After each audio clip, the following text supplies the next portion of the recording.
O bo tempo acompañou durante toda a fin de semana na que Boiro celebrou os actos principais das súas festas. O venres arrancaban as celebracións co pregón a cargo de representantes do tecido cultural do municipio.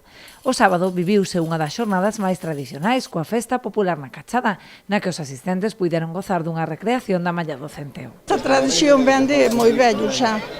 Antes de haber as máquinas, mallaban así cos maños eses, e despois, así que mallaban, as mulleres iban virar ao centeo.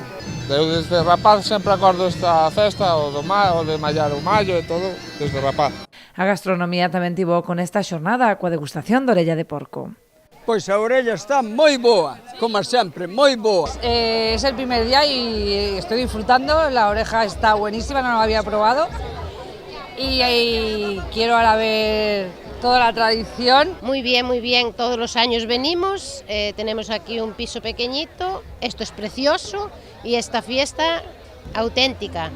A música foi outro dos pratos fortes con concertos como o de Miquel Erenchun ou o tributo a Amy Winehouse. A noite do domingo foi unha das que rexistrou maior afluencia de público grazas ao espectáculo pirotécnico e de danza. Ao longo desta xornada, a mocidade foi a protagonista das celebracións co Día das Peñas que se desenvolveu no Parque da Cachada. As celebracións continuarán ata o próximo mércores con diversas actividades e espectáculos para todos os públicos e o concerto de Camela como actuación estelar.